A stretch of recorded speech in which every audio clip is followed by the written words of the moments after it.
At Tynecastle, Hearts versus Hibernian, the third Edinburgh derby of the season. Who would be kings of the capital this time round? He can't fight the friction. Murray gets away from Suter. Fires into him. Acres of space. There's Ollie Shaw. The opening goal. No. It's off the line. The ball's in. It crossed the line. Hearts have scored. McLaren turns, shoots like we did. No. The Hibs fans gleefully sing "Are You Watching?" Craig Levine. Stephen Naismith. And Hearts are celebrating again. The referee's pulling out the yellow card. It's a red for Florian Camberry. It's in the net, but the flag is already up. Neil Lennon realises it. Ollie Lee. What about that? Unstoppable. Hearts are boosted by the returns of Smith and Ikpeazu. The former's been out since the cup win over Talbot. Bobby Burns gets a first league start with Ollie Lee back in as well. He was the derby hero the last time around. Danny McGregor returns for Hibs, having sat out the midweek draw with Kilmarnock. So Vikinta Slivka goes to the bench. Hibs aiming to continue Paul Heckingbottom's stunning unbeaten start in the league. Hibs without a win at Tynecastle against Hearts in almost 6 years. Lee Griffiths and Ross Caldwell scored the goals. And there's a shout for a penalty there. Sean Clare came off Stevenson. Camberry didn't know much about it. Here's Mulroney, who really has had a new lease of life in recent times, and it's great play from him. Gray scoops it over.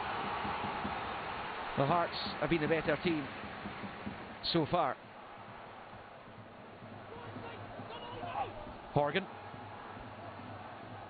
Oh, it's going to drop to Camberry. Big chance. Hibs' best of the game up to press. Falls for Florian Camberry. Berra he didn't get too much on that. This is Ikpeazu. Left by Smith for Clare. He's bundled to the ground by Omionga.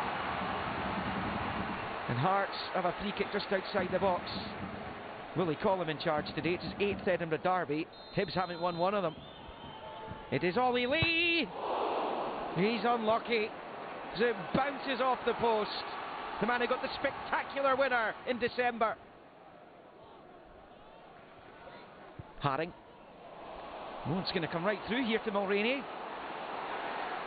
Moves away from goal. Up against Hanlon. And he forces the save from Marciano. And Hearts continue this assault. In from Lee. Zoom! Well, that's a huge chance, and Arno Zoom knows it.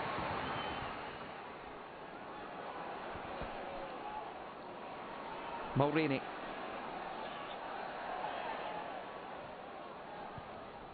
It's a delicate ball. Lee takes it down.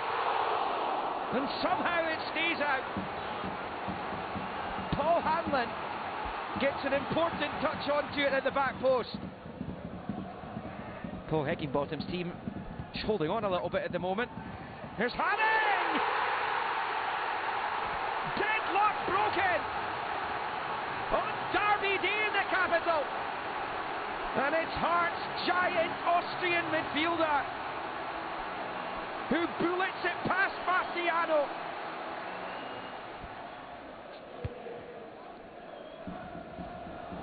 It's going to drop favourably for McNulty.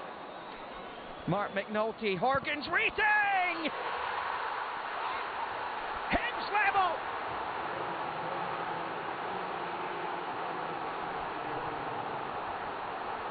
Darryl Horgan sends the Hibs fans in the school end into raptures. Suspicion of offside when Mark McNulty had it played through to him.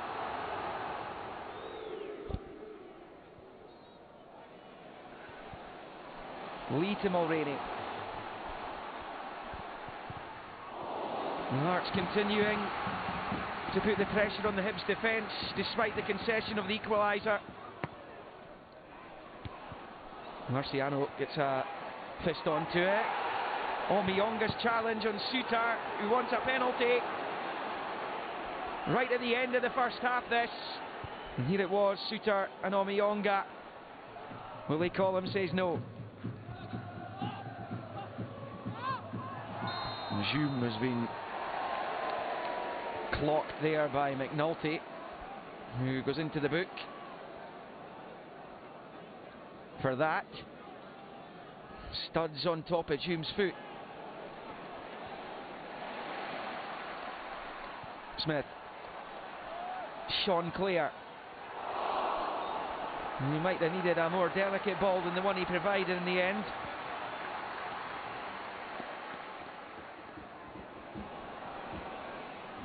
Canberry to Horgan. A bright start to the second half by the Hibbies. Mallon. It's Darryl Horgan!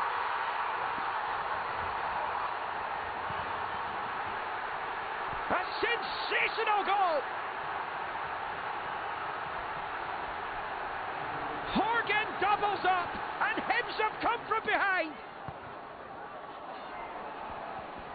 Omiyonga. McNulty! Could have won the derby with that.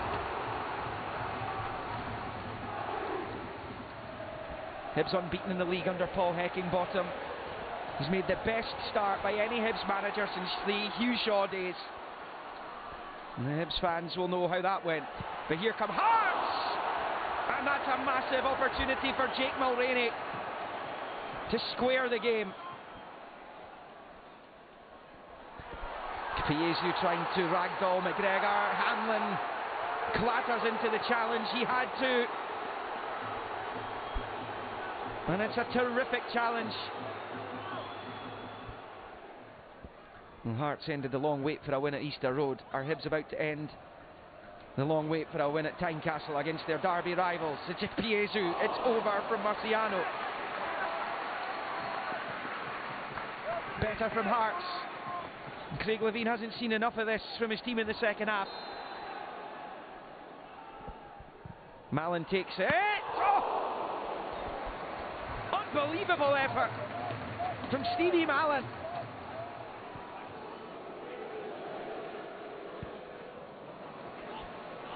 A great ball, which Burns crosses in, and Hume again does what he did in the first half, ballooning it over.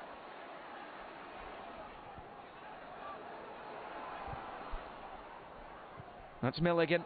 Here's Omiyonga. Well, Hibs are so close to ending this long wait. We're back to the 80s and 90s to find as long a wait for a win here against Hearts. Mallon for McNulty. Oh, it's a great take as well. Zlamal saves. Great counter from Hibs. Seen plenty of that in the game. Craig Levein coming under a bit more pressure. Semi-final against Inverness next week. This is Haring. It's over from McLean.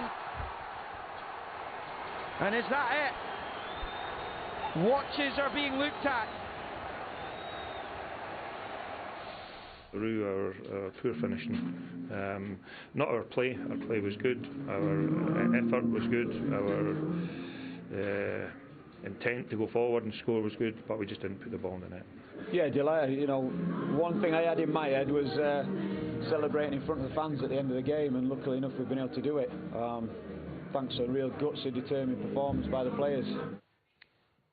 Yes, Hibs with their first win at Tynecastle in 6 years. Darryl Horgan very much to the fore. Michael Stewart, you were there yesterday. Was it a deserved victory for Hibs? Yeah, I think across the whole game, moments of quality from Hibs were the difference in the game, and I think nobody could argue against Hibs taking those 3 points. This was the first goal. There is no doubt that McNulty is just offside as Canberry flicks that on. Very, very tight. But you look at it from this moment on, it's a wonderful goal. Horgan running in at the back post, and McNulty does so well to pick him out, and it's a really good finish. And the second goal is just a tremendous one-touch move from all the players, and that third man running of Horgan off the ball and the finish is absolutely top drawer. But as I said, you know, those moments of real quality from Hibs, Omiyonga, who had another good game for them, standing that up, and McNulty probably should have scored.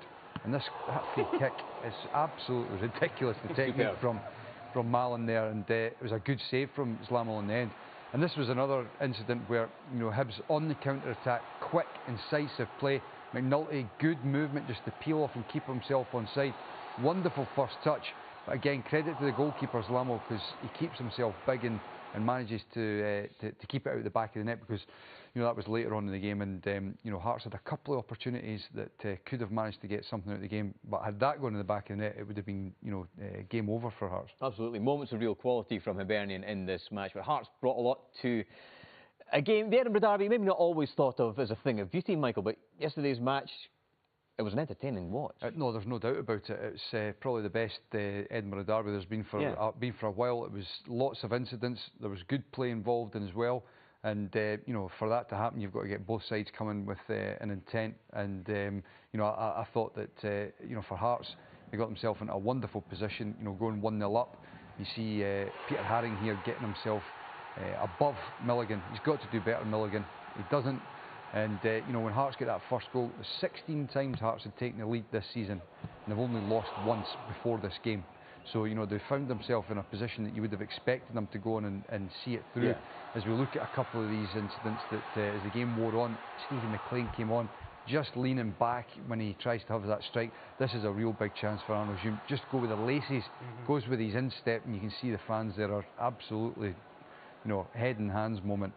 And then this was in the first half, the penalty incident that was spoken about with John Souttar. Doesn't look like a great deal from that angle, but when you see the reverse here, you see John Souttar's leg gets kicked and moved away there, and that's what means he loses his balance.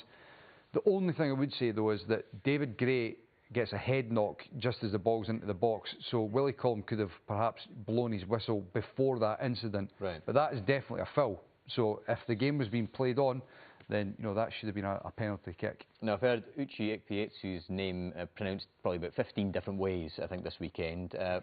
Big presence. Yeah, and Hibs handled them. Yeah, he did. And, you know, Hibs, if they were going to, you know, get a positive result, they had to deal with him properly. You see Dan McGregor getting back in really well there, but being helped out by Milligan on that occasion. But what Hibs did really well was they didn't allow, you know, Hearts to just play balls up to him easily. And then when they did, you see the two centre-halves, Hanlon and McGregor, they dealt with it really, really well. And they had to, because, as I said, if they didn't deal with Ikpeazu like Aberdeen didn't do last week, they were ran all over the top. Again, McGregor dealing with it really well. But this is what Hibs did well.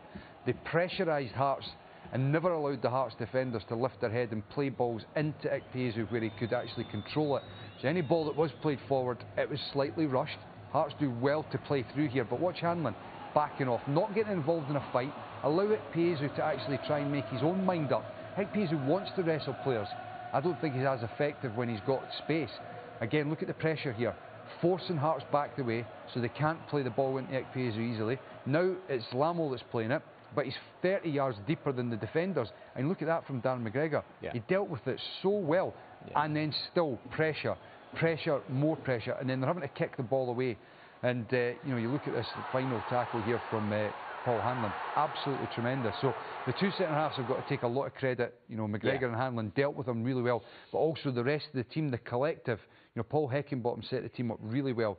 Don't allow Hearts to play the balls easily into Ikpeazu, putting pressure on them higher up the park. But then when it did come up, I thought the two centre-halves, and Milligan and then Bartley when he came on as well, I thought they dealt with that area of the park against Ikpeazu really well. No, the incredible thing is that Stephen Thompson hasn't even said a word yet. I'm enjoying just listening, Jonathan. It's like poetry in motion, isn't it? Yeah. Paul Heckingbottom, Stephen. Incredible way to start your Edinburgh Derby career. I've been very impressed with him. Obviously, yesterday was the kind of cherry on the top, but, you know, 8 games, 6 wins, playing a good style of football, and he's brought a confidence to that Hibernian side. And exciting times for the Hibernian fans, not just for the rest of this season, but also for next season. Massive moment for him yesterday, Michael. Yeah, huge. You know, obviously it's well documented. Hibs have not had a great record at Tynecastle, so for him to go there in his first derby game and to get a victory and do it in, you know, a well structured way, I think speaks volumes of the job that he has done so far. When you think you've seen pretty much everything in Scottish football, something else turns up.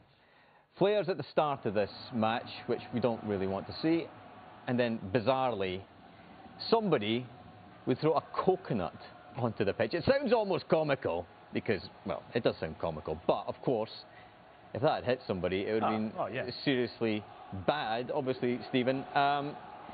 We seem to be talking about this sort of thing tediously every single week, but it's a bit of an outrage. Coconut into the stadium, where they're not doing searches outside the stadium. How did you get the coconut in the first place? Yeah, I mean, I think we've all had just about enough of it. You know, on a weekly basis, these idiots are shaming Scottish football. You know, we want to be sitting here talking about football, but every single week we're seeming to be talking about incidents, things thrown on the pitch. For me, it's not going to go away because they're enjoying it. Well, whatever's happening, it's almost banter for them. Whatever's happening with the football authorities at the moment clearly isn't working. No, it's not. I've said from the beginning there has to be a greater deterrent, because at the minute, you know, nothing's really happening to the fans, and to me they don't even care if they get a lifetime ban, because, you know, it's not high on their list of priorities. Yeah, very depressing. Right, Rangers bounced back from their old firm defeat with a midweek victory over Hearts at Ibrox. Next up, an away match against Motherwell.